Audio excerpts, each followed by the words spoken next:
How fantastic was Fantastic Fest 2025? Let's get into the good and the bad of the entire festival. This is going to be a doozy. Let's go.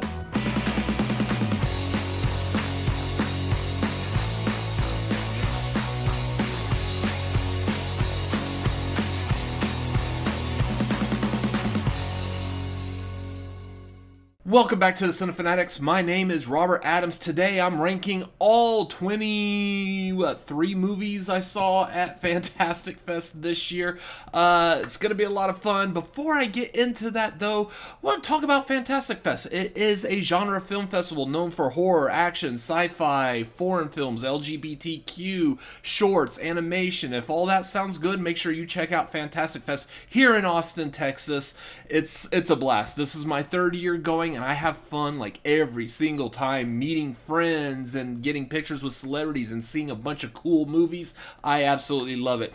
This year, I want to talk about the good and bad real quick. This year, the good thing, I love seeing my friends again. All the friends, all the people that I've seen and I've met over the past couple of years, getting to see their faces, getting to chat with them, what they've been up to, what movies they've seen, what movies they liked, didn't like, all of that. So much fun. Being able to see old friends and new friends. Made a couple of new friends this year. Was a lot of fun, so shout out to all of y'all. Also, this year, got a lot of people coming up saying that they're watching my videos, that they like what my opinions were, what I said, and if they agree with my secret screening selections or not. Spoilers, I was not correct on any of those. So, once again, complete dud of a year for secret screening guesses, but it was fun nonetheless. I enjoy doing it, and I'll do it again next year and probably still be wrong, but you know, I don't care. It's fun. Other things that I liked this year, they moved the ticket selection time from 9 a.m. to 10 a.m. That was really great. Those of y'all who don't know, if you get the fan badge or I guess lower, you have to select your tickets that you're going to watch the day before. Last year it was at 9 a.m. and that made it hard if you go see a movie like in the 11 o'clock hour the night before. Getting out of the movie, getting home, eating, going to bed, getting up at 9 a.m. just to select tickets real quick is super hard. So they moved it to 10 a.m., which is great. Bad things though this year. Even though they moved it to 10, that makes it a little hard for people who want to see a movie at the 11 a.m. showing. So being able to select tickets and quickly get to the theater in time to be seated, that could be a little bit difficult. Also, whoever did the ticket selection this year, ticket selecting was supposed to be at 10 a.m., pretty much every day except for the first time ticket selecting. They let it open early, like at 9:56, 9:57, which typically I wouldn't complain, but it did allow people to start selecting tickets before other people realized they were available. So a lot of people missed out on certain screenings. Like I missed out on the first showing of Shelby Oaks because of that. So that wasn't good. That wasn't helpful for a lot of people. Movie selection, we'll get to that here in a second. Theaters availability was a little off this year. Theater 10 was taken up as the red carpet room. Typically it's like a business across the street. I guess they didn't have access to that this year, so they used Theater 10. The problem with that is that took away one theater for screenings. It is probably the theater that has the least amount of seats, but it was another theater they could have used nonetheless. So that would have been great to have. Also, the theaters that they gave for certain showings, like the Creep Tape Season 2 Episodes 1 and 2, got like 5 or 6 showings, and barely anyone wanted to go see that, while you had mainstream movies like If I Had Legs, I'd Kick You, only had 2 showings, and each one of those showings was only on 1 screen each. So I didn't get an opportunity to see that because there wasn't enough tickets, enough theaters for it, and I would have really loved to have seen that movie. Sean Chandler got to see it, and he was talking about it a lot, so I was eager to see that. Couldn't do it. And then the other big one that I had for this year, going back to like movie selection and whatnot, this was the 20th anniversary of Fantastic Fest. Other than like the pre-shows showing clips from years past pre-shows, or showing all the posters on the screen as we're thanking the volunteers, the crew, and the sponsors. That was it. There was no other indication that this was the 20th anniversary. There was not a whole lot of pomp and circumstance that you would expect to get from a 20th anniversary celebration. No cake, no party, no confetti, and well, I mean, there were parties, but there didn't seem to be anything specifically focused on, hey, let's celebrate the 20 years of Fantastic Fest. I didn't get that vibe from it this year. The other things that I noticed about it, they did put fans outside, so those of you who were outside in between movies, you had some fans to help circulate some air, which is always great in September in Austin, Texas, when even though the calendar says it's supposed to be fall or autumn, it's still summer. It's pretty much summer, so even though they weren't really cooling, they were circulating some air, so that helped as well. Otherwise, that was about it. I'll get into like what celebrities I got to meet and people I got to talk to throughout this and afterwards. The other thing I want to talk about real quick before I get into the official ranking, I saw 23 movies. I am only ranking 21. The reason for that is I saw The Bride of Reanimator, the 4K restoration. I've seen this movie plenty of times. The 4K restoration looked really good. I'm a big fan of Reanimator. I just don't want to rank it amongst movies that I'm watching for the first time. Also, I watched the movie Dysphoria. Problem is I was not in a good headspace while watching it, so I really wasn't paying attention that much. Plus, it was the penultimate movie on the last day of the festival. We were told beforehand that this is a very heavy movie, kind of depressing, and it's also got in subtitles. While I have nothing against foreign films and subtitles, that actually helps me focus and pay attention a lot more. That's just really hard when you've been watching movies for like 8 days and now you're on the second to last movie. It's gonna be heavy, tone-wise, depressing, and it's got subtitles that makes you focus and have to read and really pay attention to what's going on. And again, I'm in a bad headspace. I'm not paying attention. I'm not focused. This should have been a movie that played earlier in the festival, like in the first 2 or 3 days, when people were still eager and wanting to see everything that they can. By the end of the festival, I don't care. That being said, let's get into these movies. Let's go.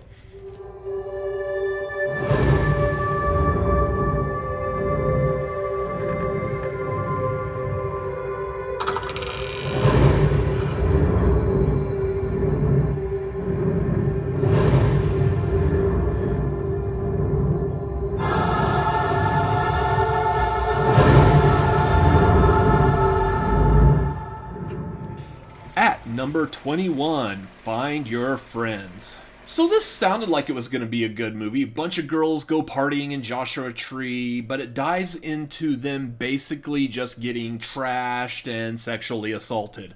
They spend most of this movie arguing and calling each other names instead of actually just talking and trying to figure out their situation. I hate this in movies where something happens and for some reason the character's not explaining what they just went through to the other characters so they get their support. This is a close-knit group of girls in this movie. They all are supportive of one another, and yet for some reason they can't explain and what's going on, so then they all start thinking that one another's crazy and arguing and big. It's just, I don't like it. Now, I will put this disclaimer. As a guy, I'm not the type of person that can connect to women who are reacting to being sexually assaulted. I'm not a woman who's been sexually assaulted, so I have no idea what all is going through someone's mind, what they're dealing with, the feelings and emotions they're in. So therefore, I don't want to say I'm downplaying it, but as someone who's watching a movie, I feel like these characters should be rooted more in reality, and as far as I can understand it, when something happens like this, you would be telling your friends, and then everyone would be ganging up on the dude that sexually assaulted their friend. And we don't get that in this movie. So it's just constant bickering and drama. It's kind of the same reason why I wasn't a huge fan of Bodies, Bodies, Bodies. For that same reason. No one's talking to one another. It's just a complete mess and disaster. I did not have fun with this one. Number 20, Deathgasm 2, Gormageddon. I love the first one for as goofy and gory as it is, as all get out. It was amazing. This one fell far from the first one. The plot of this movie is extremely paper thin, with Brody basically trying to win a battle of the bands. And it's just basically a collection of scenes to show off like how funny or how gory this movie could be. The gore is still fantastic. I absolutely love that part of it. It's practical, goopy as hell, but it's just there's just no substance to it. On top of that, the sound was a little hard to get through, and I don't know if that was like necessarily my theater. Granted, I saw plenty of movies in each one of the theaters at Alamo Drafthouse, so I know it's not their speaker system because I could see and listen and hear all the other movies right. I feel like it's more heavily on how this movie's sound mixing was done, especially with like Zach and Dion's characters who are reanimated, and every time they talk they've got this modulation to their voice, and it's just really hard to understand. That being said, it's also a very like hardcore rock, like speed, death metal, whatever. It's not my jam of music that I typically listen to because the way it sounds is and I was like, I don't know what you're saying. I can't understand you. I don't speak that language. So that made it very difficult to audio-wise connect with the movie. Plus, it just seemed louder than it needed to be. At certain points of the movie, I actually was sitting here putting my fingers in my ears, and I could still hear the movie perfectly crystal clear fine. It just was a little bit louder than I feel like it really needed to be. I probably will try to watch this again at home with subtitles turned on because I am a big fan of the first one. I did not like the second one for all of those reasons. Number 19, Whistle. It's an interesting premise. It's just one that I've seen in a bunch of other horror movies. Final Destination, It Follows, Truth or Dare, Countdown. This movie joins a long pantheon of movies dealing with death, chasing the protagonists, and it doesn't add anything new this time. The soundtrack was great. Loved the soundtrack to it. Was really good. I love seeing Daphne Keane in a movie outside of playing X-23 like in Logan or Wolverine and Deadpool. I think she's got a great career in front of her, and she did a really good job in this movie. There is one kill that is interesting in this movie, but it feels like a lot of the special effects in this were very heavy on CGI. And whatever. It didn't look that good, in my opinion. Overall, I don't feel like this was a good movie to end the festival on.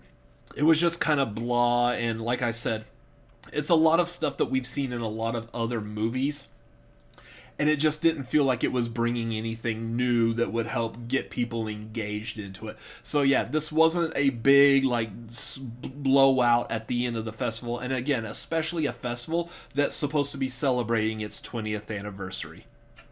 Number 18, Vicious. Can you scare the crap out of Dakota Fanning? Why, yes. Yes, you can. The plot is a bit convoluted. It has a decent story, mostly focusing on loneliness and seclusion. Dakota Fanning does an amazing job of playing someone who doesn't have a sturdy support system, and that she can easily be jump scared left and right all over the place. The tension is extreme, as well as the hits to your surround sound speaker system. This movie is loud, creepy, and it does get a little bit slow to really getting to anything meaningful. I feel like that you probably don't really grasp the full concept of this movie, that it's dealing with a character that is isolated, that she doesn't have a support system. Whatever it is she's going through, she chooses to be alone. And I just can't connect with that in a movie. I am someone who does, like, I live here, I go to work, I go to a grocery store, I go to a movie theater, and that's about it. I really don't go anywhere else or do anything except Fantastic Fest. So I know that there's a chance that other people may connect with this movie better than I did, but I didn't see any problem with just enjoying one's own company. Number 17, Primate. This one was very cheesy. It was almost a CW style level of storytelling and acting. It had a 80s feel, especially like on the title card at the beginning, in that it feels like an animal exploitation film. The title card is very reminiscent of older, like late 70s, early 80s movies. Like I'm picturing like Roar or Alligator or stuff like that. This whole movie takes place at a house, and then mostly at this house's swimming pool.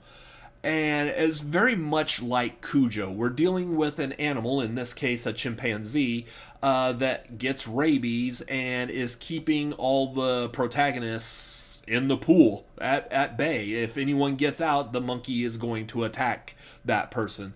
The rabid chimp almost acts like Michael Myers in some cases, that it's stalking people around. The people who are outside of the pool, or when they get out of the pool, if they can manage to venture back in the house, the chimp is kind of like stalking them, which is funny because the score of this movie is very John Carpenter-esque, very like piano heavy in the sounds. Gore is excellent. A lot of it is practical. It is pushing Saw and Terrifier levels in some cases, especially that opening kill. That opening kill hits you hard, and you're like, all right, I'm down for this ride. It just really wasn't that much of a ride. There are scenes where the light is too dark, and it's edited in a way that you really can't tell what's going on. For example, there is a scene at the swimming pool. The swimming pool is like an infinity pool. It is overlooking a giant cliff, and things can go over the cliff, and it makes it hard to see because it's really dark, and the way that moment was edited was very choppy, and you really can't see what exactly are we looking at. Are we looking at a person, the chimpanzee? Are we looking at an article of clothing or a chair? Or who knows? Can't tell really. I loved Troy Kotsur in this, but we just did not get enough of him. He is the father from Coda, which he won the Oscar for. Coda won Best Picture.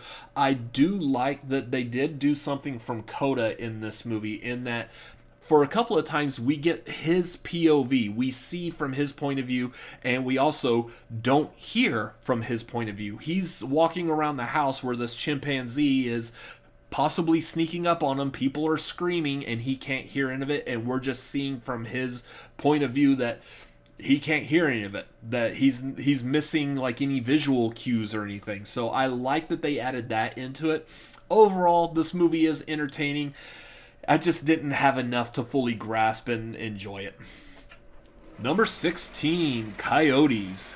I love the fact that this was a family affair movie. Like Justin Long, Kate Bosworth playing a couple, and they are married in real life. Their daughter in this movie is the daughter of a producer, and the director's wife plays their neighbor's prostitute for the evening. It does have some fun moments, as Justin Long really does lean into that character, the type of character that you see him play a lot, where he's silly, he's unaware, and it's great. There's a reason why he's good at that character, and you love seeing that, and that was one of the best parts of this movie. Some of the effects, they did look practical, but there were some that were very clearly CGI.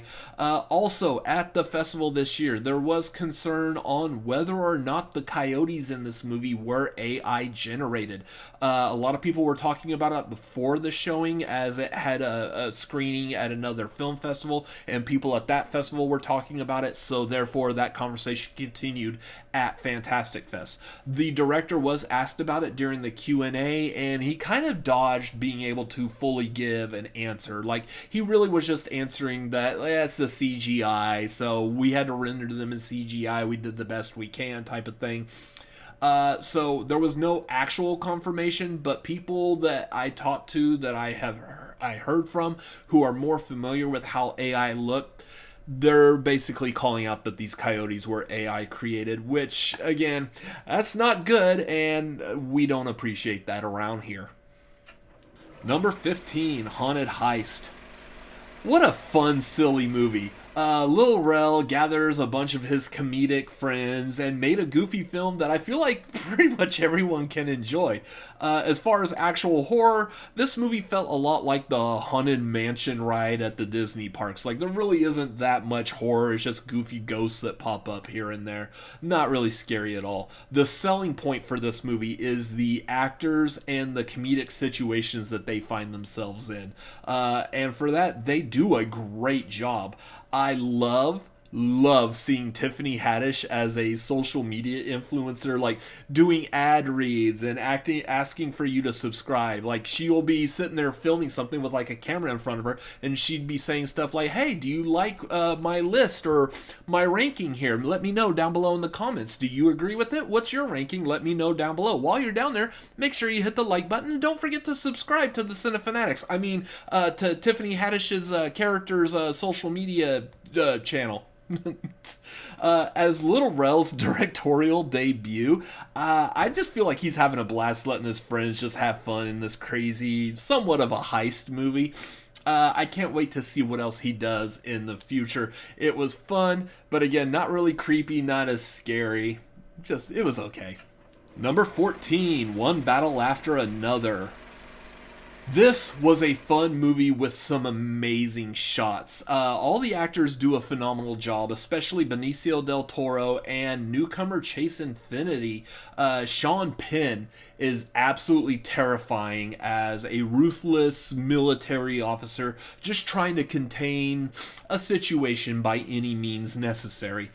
There's a few amazing moments. Basically, anytime the tension is raised, usually involving chase scenes, including one that I've already seen now that the movie is out for public viewing. A lot of people are talking about this scene involving hills on the road. I talked about it in my out of the theater reaction, and immediately I started seeing more and more people just really referencing that one shot. I believe that is going to be one of those iconic cinema shots for the rest of time, like a horse head in the bed in Godfather, or the Dorothy and the cast walking down the yellow brick road heading towards Emerald City. All of these iconic moments that we see from movies, that's what this one is going to be as well. Only problem I have with this movie is I don't know why I should care necessarily. Sure, they're all revolutionaries, they're fighting something, but I don't know exactly what they're fighting. Just generic corruption is what it feels like. The beginning of the movie, they're freeing a shanty town, and then at some point they're robbing a bank. We don't know why, or at least I missed it if they did say. I don't know why I need to care about these revolutionaries. For the most part, most of this movie is Leonardo DiCaprio's character just trying to save his daughter. And for that much, yeah, I'm invested in that just because I don't want to see someone's daughter getting taken away from them. So that part you got me, but why I should care about why any of these characters exist to begin with, that was my major problem. Other than just the very generic sticking it to the man, I don't know what other reason they have for acting that way. Number 13, Crazy Old Lady. Such a simple yet effectively spooky film. It is suspenseful and entertaining with a bit of humor of the absurd situation. That's also sad when you're looking at this from a situation that the crazy old lady may just have dementia. Which would be affecting her memory. The tension is very thick as you have no idea what she may do at any given moment. For the most part of this movie, she does have a man like tied to a chair as a prisoner, and sometimes she is kind and courteous to him, sometimes she's torturing him, and you just don't know what you're going to get at any given moment. Also, there is a part of this that you're questioning whether or not she is faking this condition. Maybe she has dementia, maybe she doesn't, we don't know. So that would kind of help if we had that kind of an understanding. But otherwise, yes, this movie is a foreign film. It is in subtitles, but it is a lot of fun. The dialogue, the humor, the way that these characters talk to one another is great. It does a good job of setting everything up, your expectations right in the first 10 minutes, and that you're understanding how crazy this old lady may be. I had fun with it, but I mean, it is slow, it is drawn out in some cases. And my enjoyment, I just really can't rank it that much higher than number 13. Number 12, Night Patrol. Basically, this is The Lost Boys, but with cops and gangbangers. Acting from Justin Long and RJ Cyler were top notch, although I'm not exactly sure why Justin Long is in this. Remember what I just said about Justin Long a little while ago about coyotes and the characters that he typically plays? This is the complete opposite. He is serious, he's got a serious tone, he's got a serious outlook on life in this movie. And I'm like, but why did you get Justin Long? Don't get me wrong, he does a good job. I like his acting in this, and I thought it was refreshing seeing him in this kind of role. It's just kind of strange seeing him in this kind of role.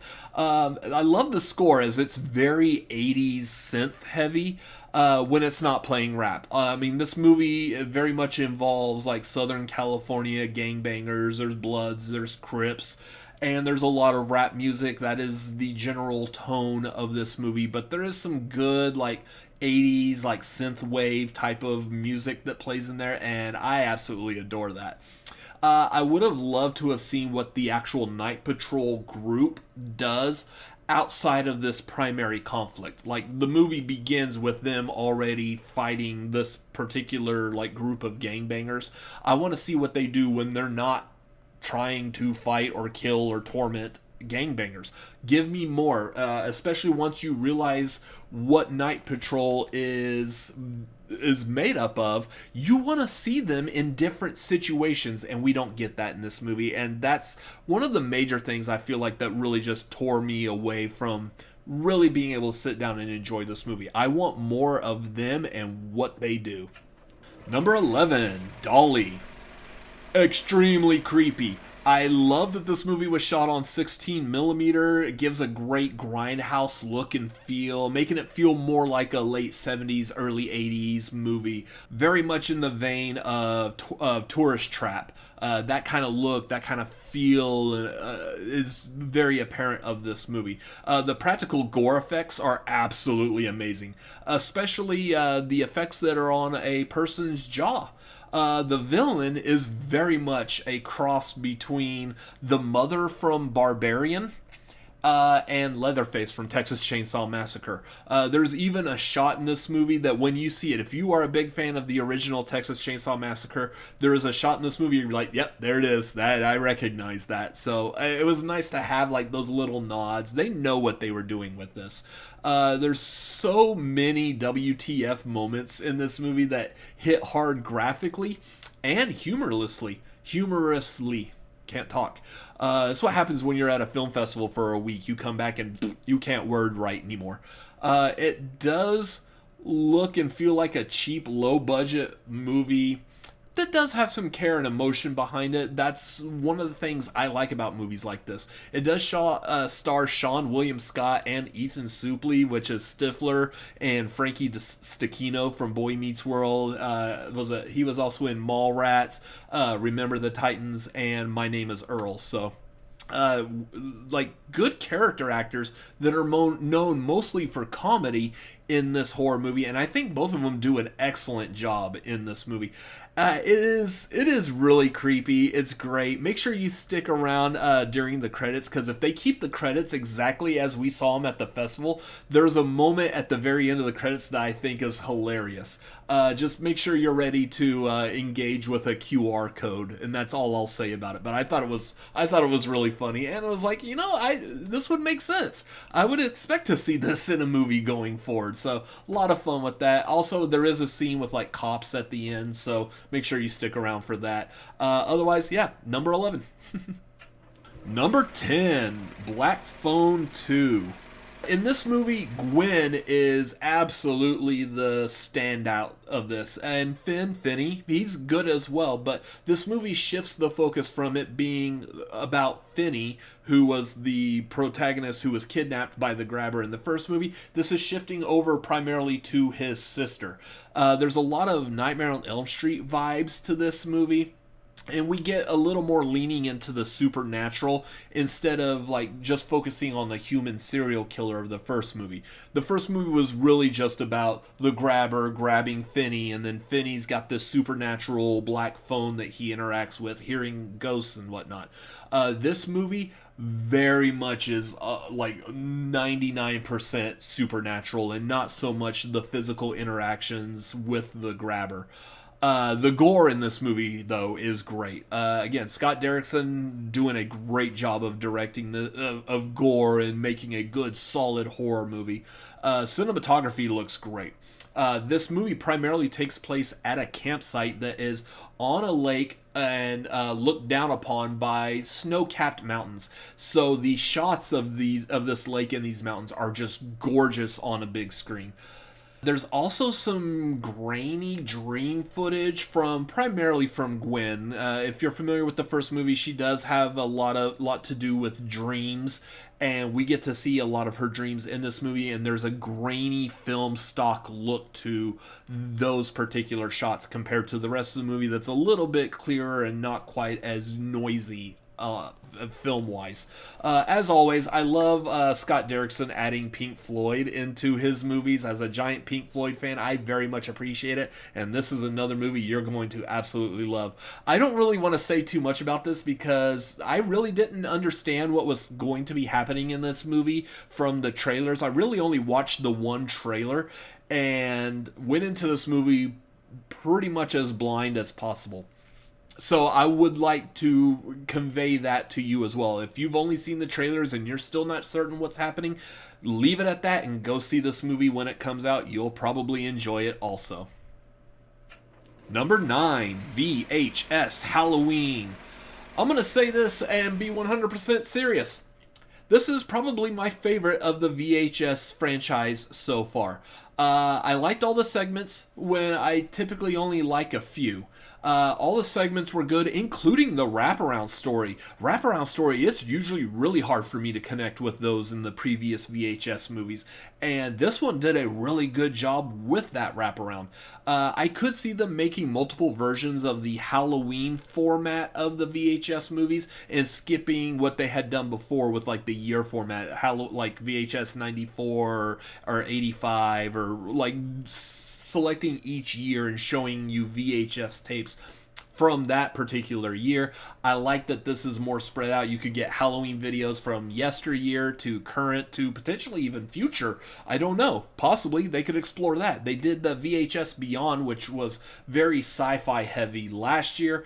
VHS Halloween, I just had a blast with this. My particular favorites were Casper Kelly's Fun Size and Michelin Pit Norman and R.H. Norman's Home Haunt.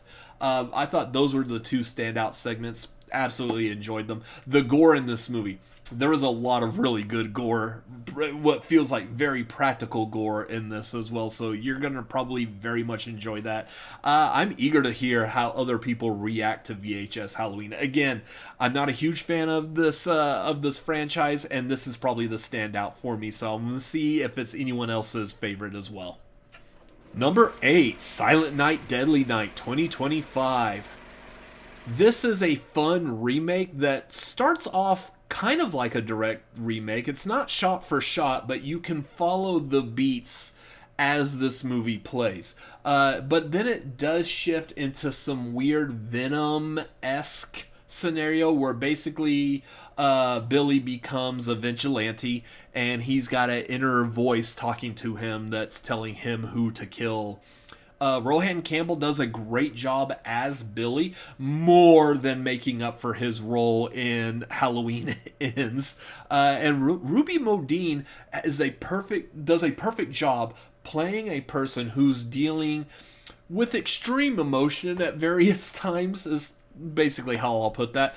I did love all the nods and references to the original movie. I am a huge fan of at least the first two Silent Night, Deadly Nights, and while I know that they are two wildly different movies, the second one is the first half of the second one is basically recapping the first one. So I do love all the nods and references, especially like music cues, and there's some lines of this movie that were just great to hear a reference to.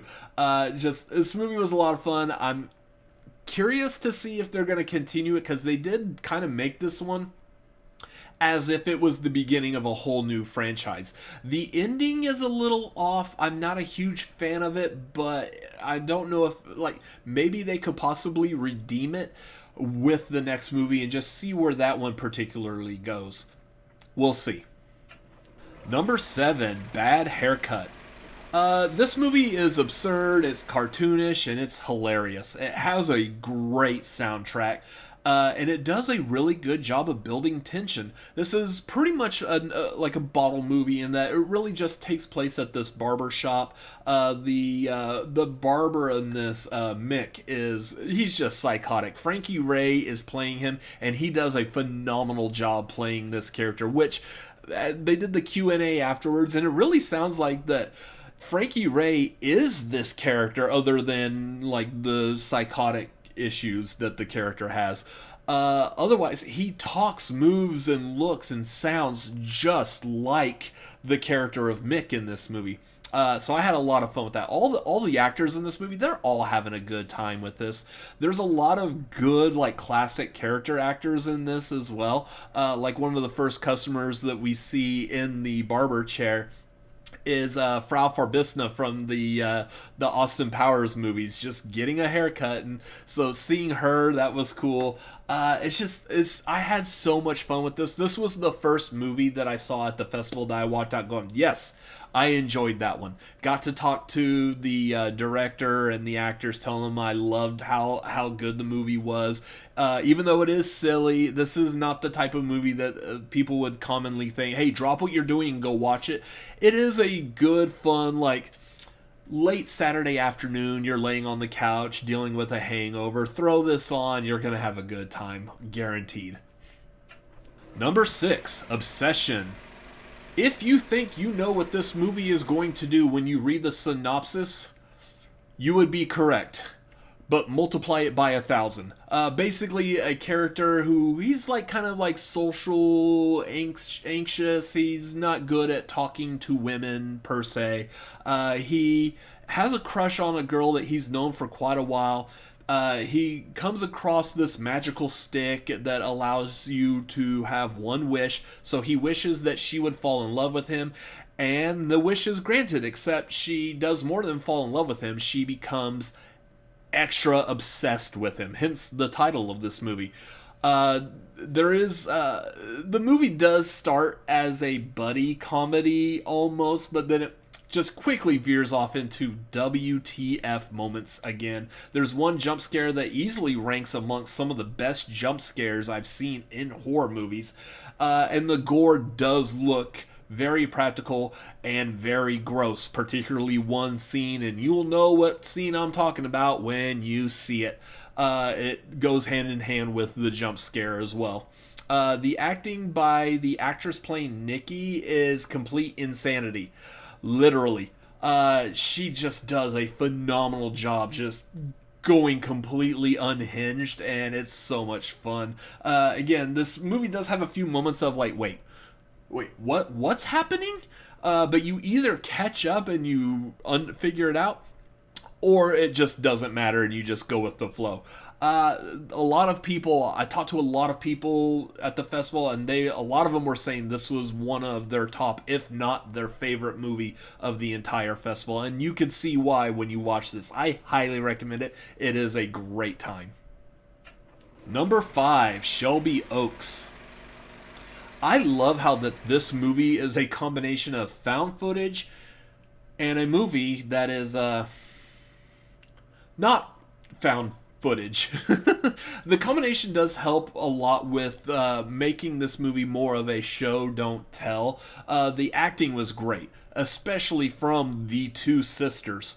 I am also a fan of Brendan Sexton III and Robin Bartlett from back in the 90s, both of whom were a part of like good classic 90s things. Brendan Sexton III was the shoplifter from Empire Records. Robin Bartlett had a small role in a made-for-TV movie I really liked called 1201. It involves a time loop, and it's based off the book that was also the basis for Groundhog Day. So love seeing her in this as well. You can tell that there are story beats in here that are not normally found in general horror movies, and I will attribute this to first-time director Chris Stuckman's experience reviewing movies. It's almost like I didn't like this, what would I change? And then he would jot that down and incorporate that kind of a feeling, that kind of a mentality into the script. Using that experience to find ways of telling a story that maybe isn't done in that particular way. That being said, there are a few flaws. Mainly how abruptly this movie ends. I didn't feel like the previous scenes leading up to that ending were really like of finale caliber. When the movie ended, I thought there was still at least one more like big finale scene to get through, but nope, it's done. Here's the credits. Kind of hard to go into any more details about that without spoiling it. Overall, I believe it's a well-made movie, and Stuckman definitely has an eye for writing and directing. As a personal connection, Chris Stuckman is one of the earlier, more popular YouTubers who is doing basically what I'm doing right now, reviewing movies. So here I am, being a Chris Stuckman reviewing a Chris Stuckman movie. I enjoyed it. I thought it was pretty good. I can't wait to see more from him in the future. Don't know if it's going to be a Metroid movie, but we'll see. Number 4, Sisu, Road to Revenge. I feel like I'm beginning each and every single one of these like little bits of describing the movie as saying, this is such a fun movie. This is such a fun movie. Norma Tamila returns as Corpy, who just tears through Soviet soldiers in this. Stephen Lang is perfect as the soldier who killed Corpy's family, and he's coming back to finish the job, basically. This movie really does feel like it's a combination of Mad Max and John Wick. The insanity of the kills makes this movie, it was just one of the funniest movies at the festival, and it's seeing these outrageous kills, these stunts, these action set pieces that the only thing you could do is just laugh at how absurd it is. Do you want to see a tank flipping in the air? We got you a tank flipping in the air, and have at it. It is just, it's physics be damned. If you want to flip this tank, look, gravity's not going to stop you. Just have at it. On top of that, there is very little dialogue. Tamila easily conveys emotion and everything that he's going through without saying a single word. If you are a fan of the first Sisu, you're going to love this one as well. Number 3, Begonia. This was not anywhere near what I thought this movie was going to be. When I first heard about this and the few like shots that I saw, like Emma Stone being bald, I thought that this was just going to be a weird, crazy sci-fi movie. Nope. It's a movie about conspiracy theorists kidnapping, it's a crime caper. It's two conspiracy theory morons. I'm not being judgmental about them and their their wanting to believe conspiracy theories. They're just dumb people. They kidnap the CEO, Emma Stone, thinking that she is a member of a group of aliens that's trying to conquer Earth. It's hilarious while being a good commentary on conspiracy theories and class structure, especially between the rich and poor. The crime caper element really does feel like a Coen Brothers film, especially in the first 2 acts. I got strong vibes of Fargo and Big Lebowski. And then the third movie is really where the Yorgos Lanthimos really comes out to shine. The acting by all three leads are great. Emma Stone, Jesse Plemons are always dependable for a good performance. But I feel like the newcomer Aiden Delbus is really who gives a standout performance while doing very little. And I understand that that's very hard to do. Your first acting role, you want to make sure you hit everything right. And for that role to be as minimalistic as it is, I thought he did a phenomenal job, and I can't wait to see this again. Number 2, The Piano Accident. Quentin Dupieux brings back his absurd premise and characters to The Piano Accident. If you're not familiar, he directed Rubber, which is absolutely absurd. It is a killer tire movie where this tire traverses around and shakes, and then people and things explode. There's a group of people acting as like an audience that's watching the adventures of this tire throughout the course of its movie from a side, and it's so crazy and absurd. I don't feel like I can overstress the absurdness of that movie. And you have some of that here. This movie is following a social media influencer, much like a Mr. Beast type of character, who has the worst attitude and the worst outlook on life, yet is seemingly making everything around her hilarious just because of how she interacts with it. She plays a character that basically doesn't feel pain, so she puts herself into like jackass stunt scenarios, and that's how she gains a following on YouTube or whatever. I believe it's YouTube that we primarily see her on. But the dialogue in this is what makes it so much fun. Even though the premise gets very dark in some points, you're just laughing the whole time because of just how these characters act. The lead girl that we're following, the social media influencer, she has a very quirky personality in that she'll say something and and then that's it. Like, she kind of almost laughs like Butthead from Beavis and Butthead, and her upper lip curls like Butthead as well. So it's just really funny to see that kind of a reaction and just how she approaches things that you and I, as potentially normal, level-headed human beings, would be like, that's not how you handle that. That's not like how you think. And just, it's so weird. It's off the wall. I enjoyed the hell out of this movie. You probably will too. Number 1, Good Luck, Have Fun, Don't Die. This is a movie for movie lovers. It's a fun plot, and it's not extremely convoluted.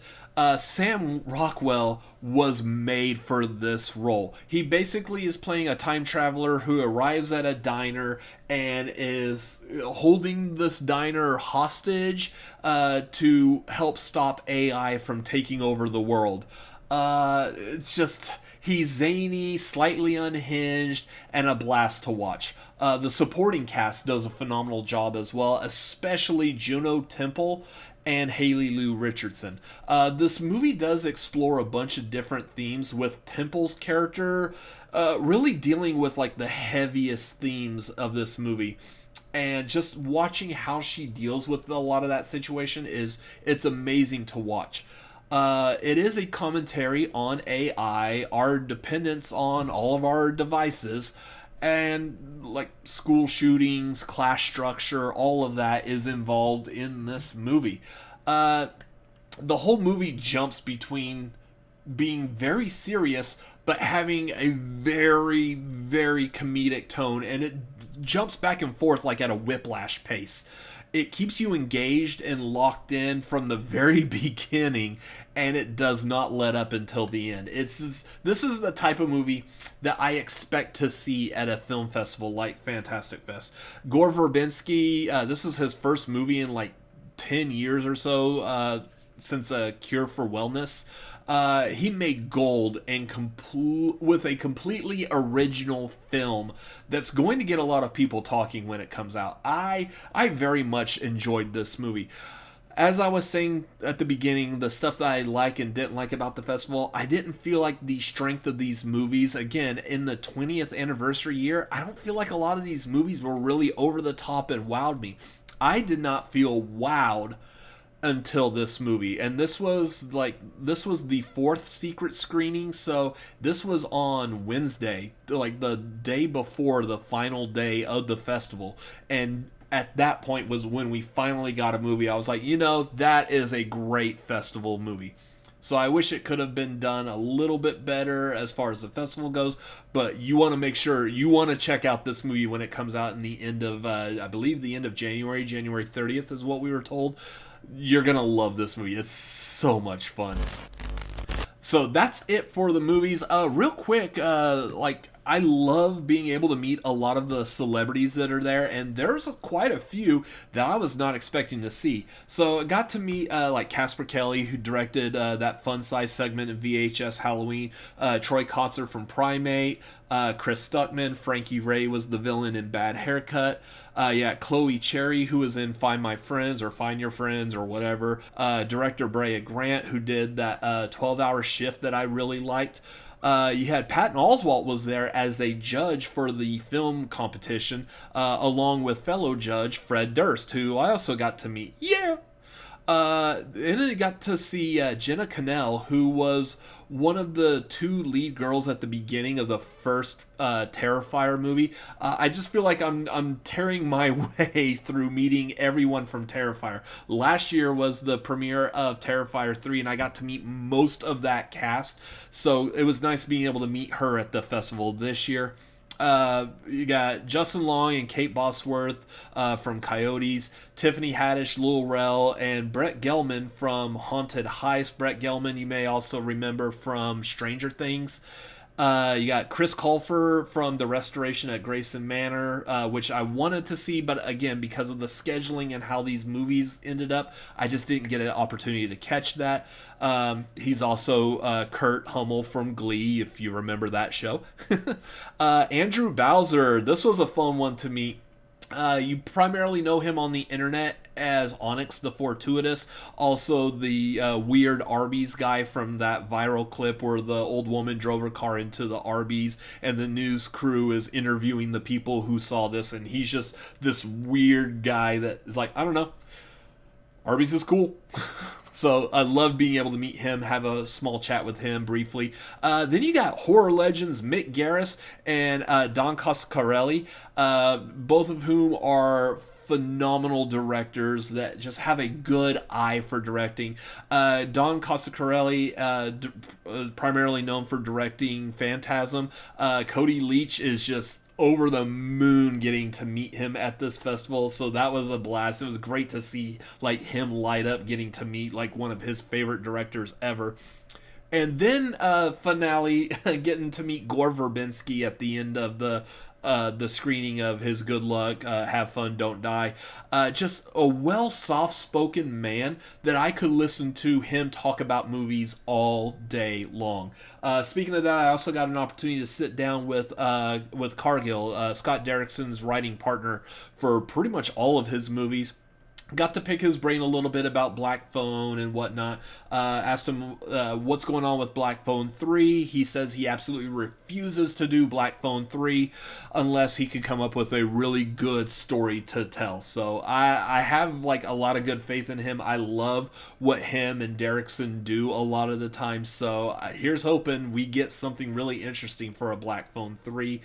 Otherwise, that was the festival. That was the highs, lows, and all of the movies. Again, what did you think? Let me know down below in the comments. What movies did you really enjoy? Did you get to see something that I just did not have the opportunity to go see? Let me know that recommendation down below so I can keep an eye out for it. There's quite a few movies that I was trying so hard to get into that I just could not get into it. Like I said, Restoration at Grayson Manor I wanted to get into. If I Had Legs, I'd Kick You I wanted to get into. Apophaniacs I was trying to desperately get into. So some of these I'm so sad I was not able to hit up those movies because a lot of them were playing against other major movies that I wanted to see as well, and it's just really a priority. Which one do you want to see if you could only pick one?